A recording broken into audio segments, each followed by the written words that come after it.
Hey guys, I am back with another skincare video. This one's going to be all about the double cleansing method.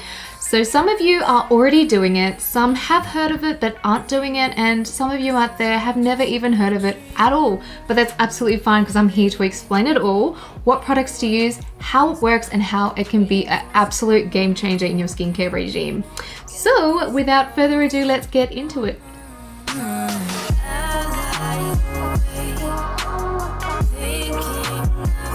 If you watch to the very end, I'm going to be taking you through my current day skincare regime, how I prep my skin for flawless, long-lasting makeup. So guys, what exactly is the double cleansing method? It usually consists of 2 cleansing products. The first one is a pre-cleanser and the second one will be your second cleanser. So let's go back to the pre-cleanse product. It's usually a cleansing oil or a cleansing balm, and I'm going to show you some examples of each. So cleansing oil and cleansing balm. This is just an example of a cleansing balm, and there's heaps out there in the skincare world nowadays. Now, depending on, well, both products are designed for all skin types, including your most oily and most sensitive. But I find that if you're particularly dry, like very dry to mature skin type of area, then your cleansing balms are going to do your skin the absolute best. It's a little bit more nourishing. It has a little bit more hydration through it as well because it's that balm consistency. And if you're more of like, you know, combination to normal, slightly dehydrated, then your cleansing oils will do the absolute trick. And throughout winter lately in Australia, I have been switching to more of a cleansing balm because I found that my skin had leaned towards more of the drier side because it's winter, right? Everyone's skin gets a little bit more dry and flaky. But during like summer, spring, I switch to the cleansing oil because it feels a little bit more lighter. So that's that. Oh, and also before I move on to the second cleanse, your pre-cleansers should emulsify into a milky emulsion. So what I mean by that is once you massage the cleansing oil or the cleansing balm all over your makeup until it dissolves, you would then need to apply a little amount of water to the oil consistency, and then it should turn it into a milky emulsion and then rinse it off.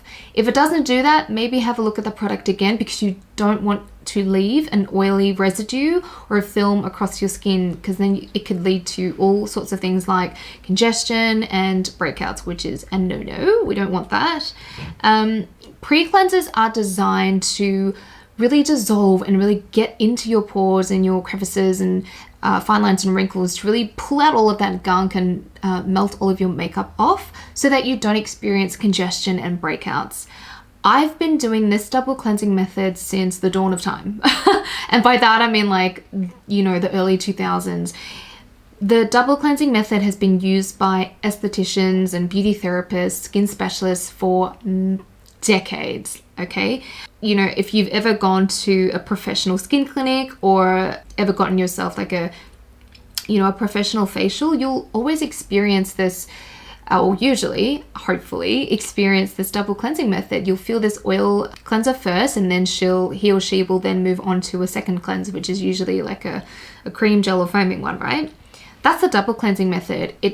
It makes such a huge difference because one, it removes makeup thoroughly, removes all that excess gunk and oil that has been left on your skin throughout the day. And then you'll move on to your second cleanse, which removes all the residue and preps your skin for the rest of your skincare regime. So, you know, if you're thinking to yourself, like, I'm oily skin, why would I want to put more oil onto my skin? Let me tell you something. This type of oil is non-comedogenic. If you don't know what that means, it means that it doesn't clog pores, okay? Things like, and you have to be careful of certain oils. There are bad oils for the skin and there are good oils. So good oils are the cleansing oils that are designed to remove your makeup. Things that you've got to be very cautious of, guys, is things like coconut oil. And this one's a bit controversial. Coconut oil, I know, is good for the hair, it's good for the body, but the skin on our face is different, guys. Especially around the eyes and the lip area. We need to be using things that are designed for that area specifically. So coconut oil is known to cause congestion. It is quite comedogenic. particularly if you don't know how it's been processed, how it's been disinfected, because things in the cosmetic world, and this is getting really like nitty gritty, but things in the cosmetic world usually goes through a lot of cleaning, a lot of disinfecting. So if you really are stubborn and you want to stick to your coconut oil, fine, everyone's different, you do you, but just be cautious that you are removing all the residue. You're not leaving that sort of slip, that oily residue film, because it can lead to a lot of congestion and dryness as well.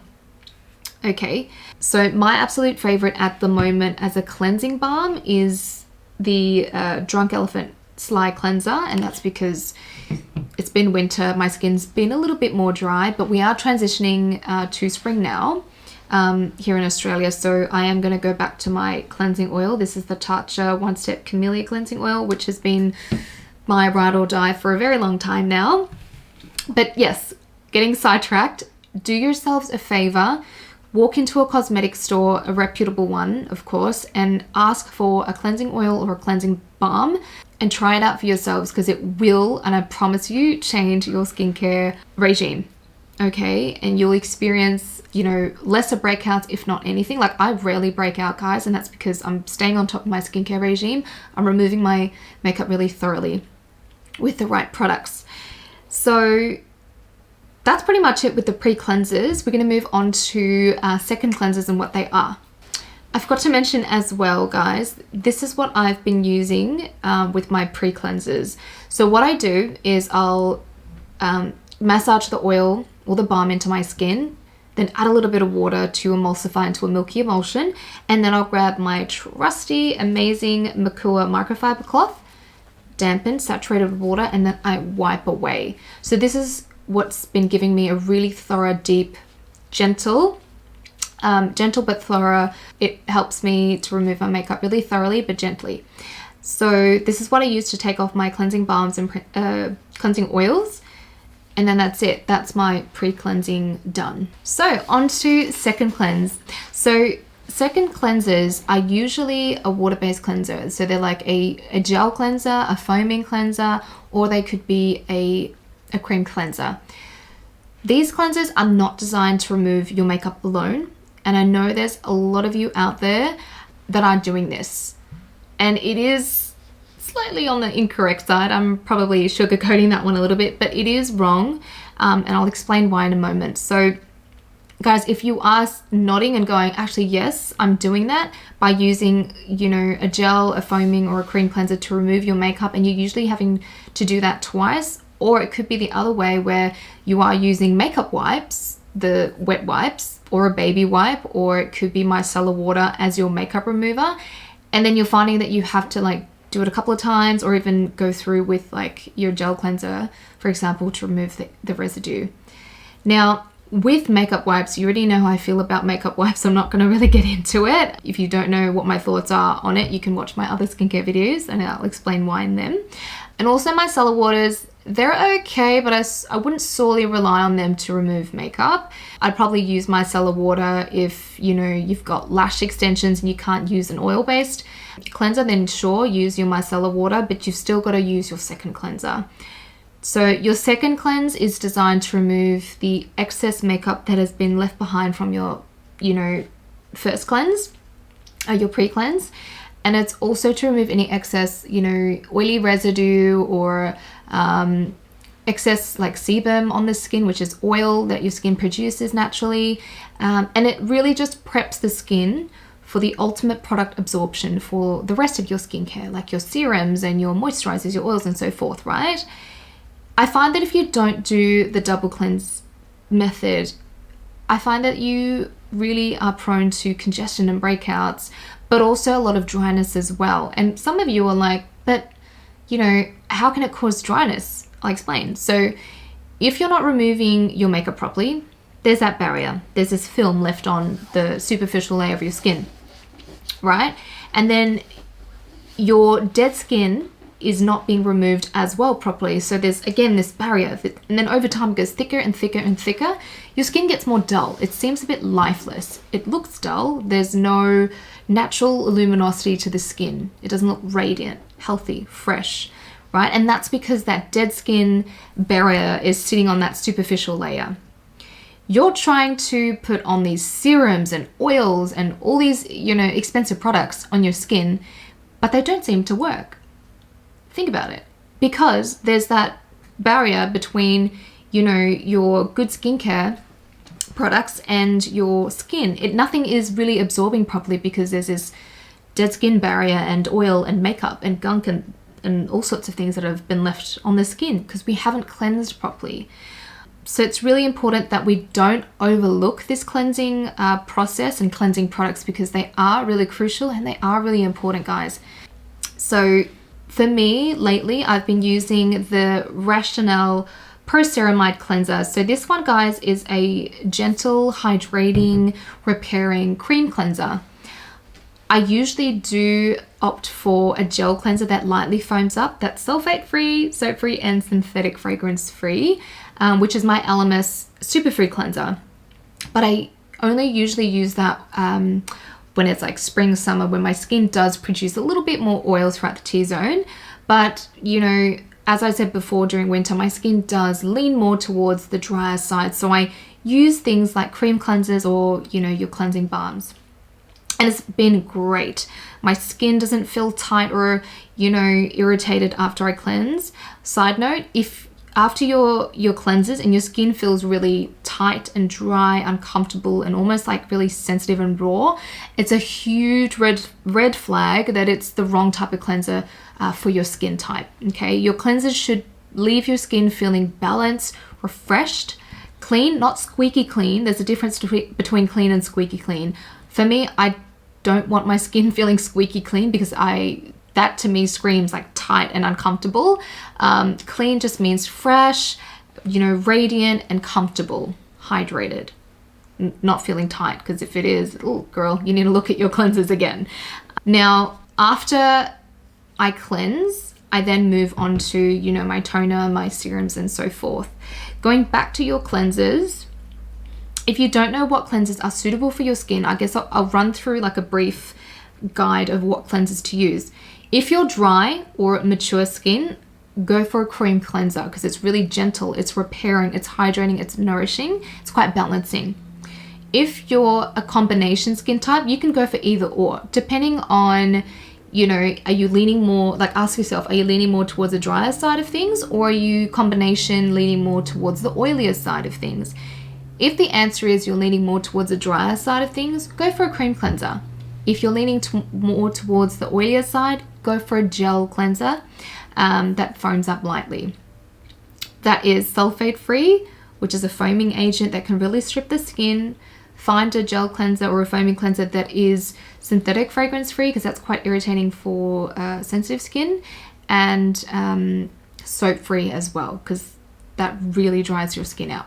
Did I miss anything? No, that's pretty much it. But look, if you're still confused and you're still like can't make your way through it, definitely go visit your skincare specialist. You know who to go to. Go to your professional. They'll give you all the advice you need. I'm going to throw in a pro tip about cleansing as well, because this is also going to make a huge change in your cleansing game. So cleanse for at least 60 seconds, guys. It's kind of like, I always compare it to like cleaning your teeth, brushing your teeth. If you do it for like 15-30 seconds, are you really getting a good teeth clean? No. There's plaque buildup still there. There's all this gunk and food left in there, right? So flossing, I can compare to pre-cleansers, right? You got to floss first. You got to get all that gunk out, the majority of the gunk out first, and then you brush your teeth. That is your second cleanse. It gets all the residue, it gets all the things that have been left behind, gives a proper clean. And you got to do it for at least 60 seconds, okay? If you do it any less than that, you're not really getting a proper cleanse. Just do it, trust me on this, do it for a good week or so, and you'll see such a difference. So I hope you've enjoyed the double cleansing method video. I know it was really in depth, but if you have any questions about your current cleansing routine, feel free to hit me down in the comments section below and I'll reply to you as soon as possible. Now, I did promise a little treat at the end of the video, which is my current day regime. So what I do to prep my skin before makeup to make sure that it lasts long, it looks flawless, it looks smooth, it looks fresh. So And the reason why I wanted to, I guess, throw this in at the end of the video is because I've been getting a lot of questions, you know, out and about when I'm shopping and at work even. How do you get your makeup so like flawless and smooth and glowy? The secret, well, there's really no secret because I'm sharing it all, is really skincare, guys. It really depends on how you prep the skin. It's your foundation for makeup. So first things first is toner or essence or lotion. They're essentially the same thing. So this one is the Mer Treatment Lotion. So this one here is not your average toner or essence. It's a little bit thicker, so it's called a lotion. But essentially what I do with this, guys, is I use it after cleansing. So your toners, essences, and lotions are going to really hydrate the skin again. It's going to rebalance the pH level of our skin so it's not too dry and it's not too oily feeling. It's nice and balanced, right? This one here is really known for its healing, anti-inflammatory, and hydrating properties. So La Mer is known for its Miracle Broth formula, which is really hydrating, repairing, and hydrating. And you instantly feel it. Like sometimes I'll have my mood. Sometimes I'll pop it onto like a cotton ball, like a cotton pad, and then like apply it that way. And then other days I'll just like press it onto my skin like I would a serum. And that's been really, really good for me in terms of hydration and smoothness for texture of the skin. And then after about, and you should always allow about 15 seconds in between, like 15 to 30 seconds in between products, because you want the other product to, you know, allow it time to absorb and do its thing. So yeah, after a couple of seconds, I will then move on to serum. This is the Dr. Dennis Gross Hyaluronic Marine Serum. Super plumping and hydrating for the skin. Fantastic for all skin types, even your oily, believe it or not, because I find that when your skin is producing a heck of a lot of oil, it usually means that you are stripping the skin of its natural moisture. So, you know, essentially what your skin's trying to do, it's trying to compensate for the loss of water and hydration in the skin. So it produces more sebum and oil. So to rebalance the skin, and if you want to, I guess, if you want your skin to produce less oil, hydrate it and repair it. It'll produce less oil. Promise. After serum, I then use an eye cream always. This is the Goldfaden MD Bright Eyes Eye Cream. And then I move on to face moisturizer. I never ever bring my face moisturizer up past this point, the orbital bone area, because face cream is not designed for the eye area. It's too rich. And I am milia prone. Asian genetics, Asian background, we are more prone to milia than other people. So, yep, eye cream it is. This is the C.E.O. moisturizer from Sunday Rally. It is so gorgeous and delicious for the skin. It leaves my skin feeling so nourished, but not like that heavy, rich, nourished feel. It's just beautiful and it smells so refreshing. It's not that overpowering, like synthetic fragrance vibe to it. And it's got vitamin C and turmeric, which is fantastic for the skin, of course. And I've been really good. I'm so proud of myself for being consistent with sunscreen. Confession time. Like last year, I was like really on and off with sunscreen. I was like, nah, I was really lazy with it. But this year, I don't know, something snapped in me and I was like, I need to stay on top of sunscreen, because guys, sunscreen is the top anti-aging preventative. Like, it is going to save you. Okay, so at the moment, and I've been loving this, is the Ultraceuticals tinted sunscreen SPF 30. There is one that isn't tinted if you don't want a tinted one, but I chose the tinted one because there are days where, you know, if I'm not at work, I don't want to wear makeup. It'll just be this bit of concealer, mascara, and done, right? So I use this, and it doesn't have a greasy feel at all, so it's perfect under makeup. And then finally, lip balm. Lip balms I always like chop and change. But I've been like going back and forth with this one. It's been great. It's the Carmex brand. It's the classic moisturizing lip balm. So yeah, that is how I prep my skin for a big day. And I find that I don't touch up my makeup at all. I swear, hand on my heart, I don't touch up my makeup. Apart from like lipstick or lip gloss, I do touch up because I drink and eat throughout the day, duh. But apart from like complexion, I don't touch up. And I usually work, you know, 7-8 hours a day. It's fine. So yeah, invest in your skin, guys. You only have one skin, so treat it with a lot of love. And yeah, thank me later. Bye.